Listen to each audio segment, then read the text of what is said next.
Olá, galera! No É o Bicho de hoje, vamos dar continuidade à série de dicas dos principais acometimentos do consultório. O primeiro vídeo a gente falou um pouco sobre vômitos crônicos e nesse segundo a gente vai falar um pouco sobre diarreia.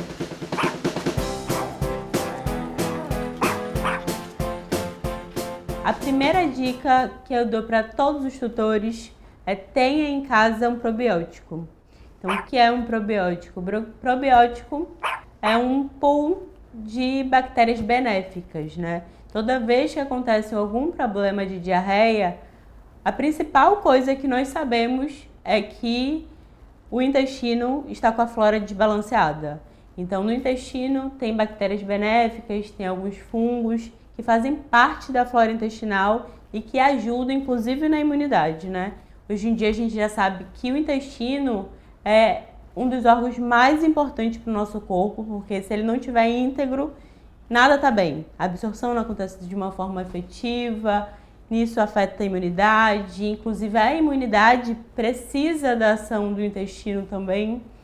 Então, esse pool de bactérias benéficas, que a gente chama de probiótico, já reforça o quadro que está acontecendo de disbiose, que é quando as bactérias positivas e as bactérias que não são tão boas estão desreguladas, então geralmente as que não são boas crescem, e aí a gente consegue reforçar as bactérias benéficas e nesse processo, talvez, se estiver no início, se não for aquela diarreia aguda, a gente já consegue evitar um processo mais sério, né? Então a primeira dica é sempre ter em casa um probiótico. Peça ao seu veterinário uma recomendação de alguma marca, peça a quantidade certa e sempre tem em casa, olhando a validade, tudo direitinho, para caso de alguma eventualidade. A segunda dica que eu quero deixar para vocês é sempre tentar tirar uma foto. Parece meio estranho, mas é interessante, dessas fezes amolecidas antes de levar para o veterinário. Porque assim a gente consegue identificar em que parte do intestino provavelmente está acontecendo o problema, né? Então, se for umas fezes mais amolecidas, é em uma certa parte. Se for umas fezes mais pastosa, pode ser em outra parte. Se for mais muco, a gente também consegue melhorar e identificar mais facilmente o problema, né? O diagnóstico fica melhor quando a gente tem uma foto. Outra questão que é extremamente importante é a alimentação desse paciente que está com esse quadro de diarreia. Então a gente tem que facilitar. Se o intestino é o principal órgão para absorção e ele não está bem, o que a gente precisa? Facilitar a absorção. Então a gente tenta dar alguma dieta voltada para isso, que geralmente tem carboidratos mais simples, que facilitam a absorção e nada de gordura também. Então gordura não é bom quando tem alteração em estômago e não é boa também quando tem alteração intestinal.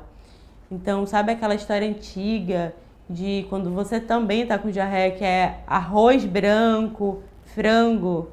É basicamente isso que a gente vai fazer para um cão, para um gato quando está com alteração na digestão, né? Quando está com alguma alteração intestinal. Hoje em dia já existem rações específicas, tanto latinhas úmidas quanto ração mesmo seca, voltada para alteração gastrointestinal, né? Então, se o seu animalzinho está com esse problema, procure um veterinário para ele te orientar, tanto em alimentação natural, na proporção certa, ou na ração específica para esse problema.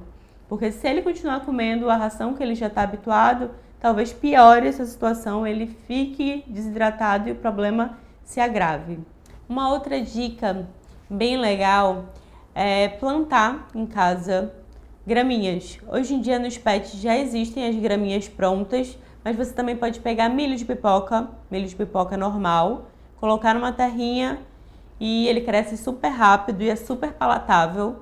E aí quando o cão ele tem algum problema gastroentérico, geralmente ele procura mais fibra para poder expelir mais facilmente o que está fazendo mal a ele.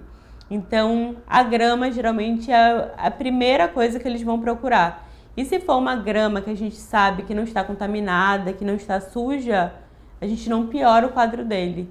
Então é sempre bom a gente ter uma graminha em casa, caso o cão precise, e acaba sendo também uma forma de enriquecimento ambiental. que eles gostam bastante de procurar graminhas para comer. Então, como eu falei, intestino participa de grande parte da imunidade de um cão. Então, se o intestino não tá bom, a gente entende que a imunidade dele também não tá boa. Então, a gente tem que ter certos cuidados e por isso também a gente precisa de um acompanhamento de um veterinário, principalmente se esse animalzinho está tendo muitos episódios de fezes amolecidas. Se está tendo muitos episódios de um muco nas fezes, que é aquele catarrinho nas fezes.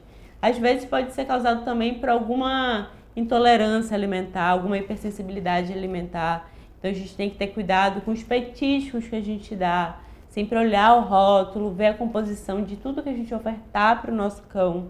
É importantíssimo.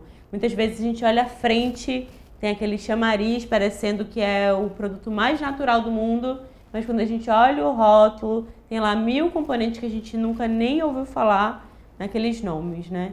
Então é sempre importante a gente ter essa orientação do veterinário para um diagnóstico preciso, para um cuidado certo e a gente não piorar o quadro desse paciente. Bem, é isso. O próximo vídeo, para dar continuidade à série, a gente vai falar um pouco sobre cães que têm sensibilidades em pele, cães alérgicos, cães atópicos. Eu vou dar algumas dicas. Espero que vocês tenham gostado. Até o próximo programa.